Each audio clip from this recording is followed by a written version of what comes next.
All right, part 3, chemiosmosis in chloroplasts and mitochondria. We already talked about the similarities a bit with the electron transport chains.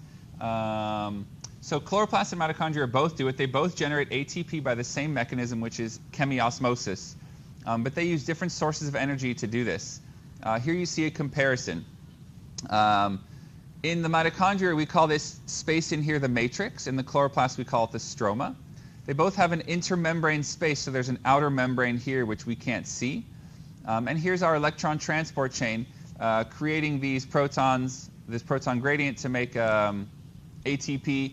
And you'll notice the higher concentration of protons in here. So my mistake previously was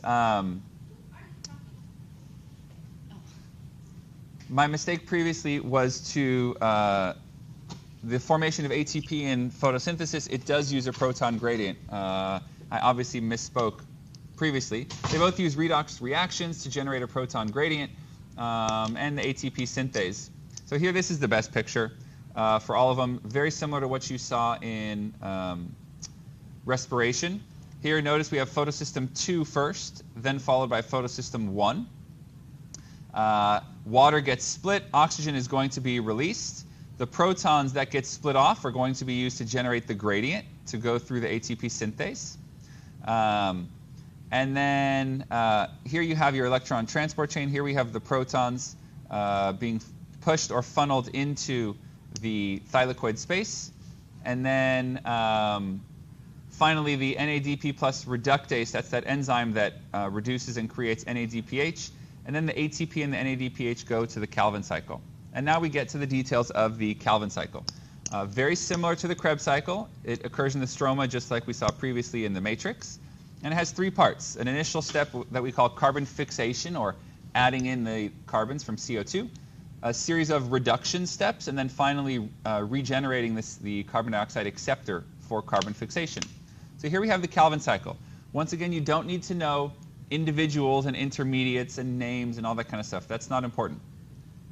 I will tell you here what we need to know, what's important. So we begin by adding CO2s, 3 of them, to this molecule. Okay? This is a 5-carbon molecule, and we have 3 of them. Okay? We then add 1 carbon to each of these to give 3 6-carbon molecules. Okay?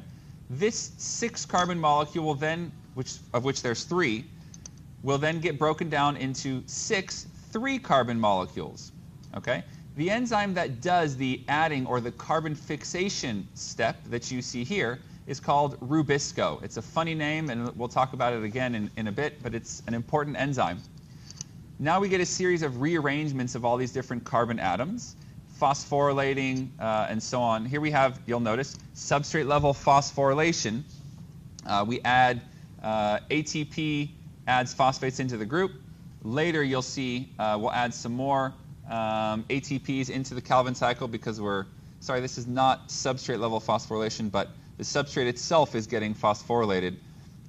Here we have the NADPHs adding the energy as well, with the end product, the important thing being a sugar, G3P.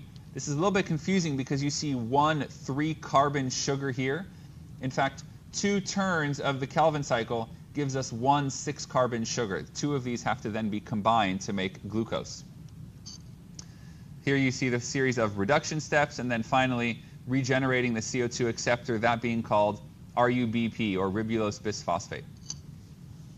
Now, sometimes we don't use the generic or normal modes of light reactions in Calvin cycle because some plants are adapted to different conditions, including hot and arid or dry climates, where we need to conserve water but still make sure that the plant can get CO2 in and prevent oxygen from building up. Well, why do we not want oxygen to build up?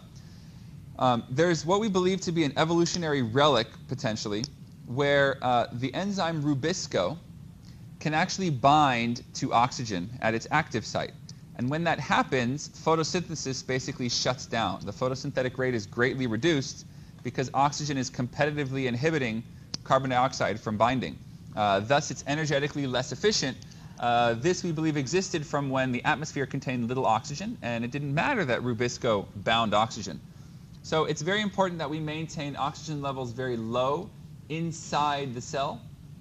Otherwise, it'll inhibit or harm the binding of CO2. To prevent photorespiration from occurring, there's two mechanisms. There are C4 plants, as we call them, and there are CAM plants, two different modes of dealing with hot, dry climates. Now, the important thing to understand with hot, dry climates is that on the underside of leaves are small structures called stomata.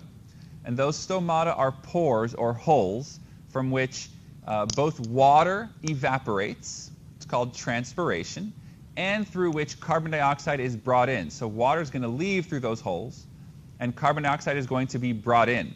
When a plant needs to bring in carbon dioxide, it has the potential of losing water. So it has to be very careful, especially in a hot, dry climate, that it doesn't lose too much water as it's bringing in carbon dioxide.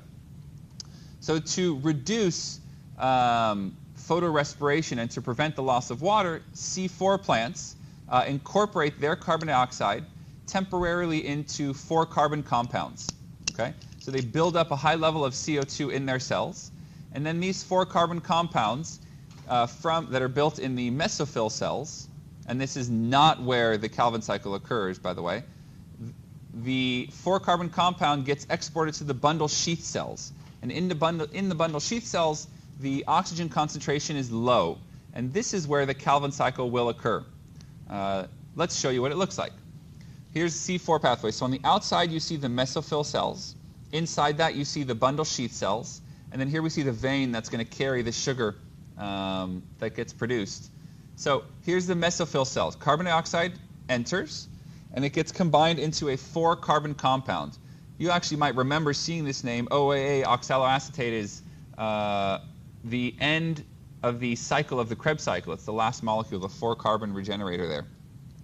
So this 4 carbon compound gets exported into the bundle sheath cell. You'll also notice pyruvate goes behind and returns to the mesophyll cell, same as in Krebs cycle. And 1 carbon dioxide gets added to the Calvin cycle at a time. This enables us to separate where the Calvin cycle occurs from where oxygen is going to build up in here, and thus preventing photorespiration. The second one is called CAM plants, where C4 plants separated them between cells. CAM plants separate them based on time.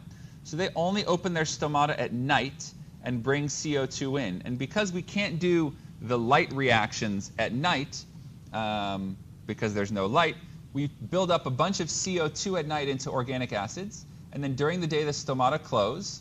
The light reactions happen. They generate energy. And then during the day, the Calvin cycle occurs because the CO2 gets released from these organic acids and becomes available for the Calvin cycle. Again, this helps to eliminate high water loss, as we mentioned. So here, if you look at the CAM plant, CO2 enters during the night, and then during the day gets added to the Calvin cycle to cyclize and to make sugar. So this one is separated temporally, that means time, and this one is separated based on location or physical space, if you like. This is comparing all 3. So regular, what we call C3 photosynthesis, where it just forms a 3-carbon intermediate that you saw at the beginning. This is C4, separated by cells, mesophyll and bundle sheath cell. And this is CAM plants, separated based on time, night and day.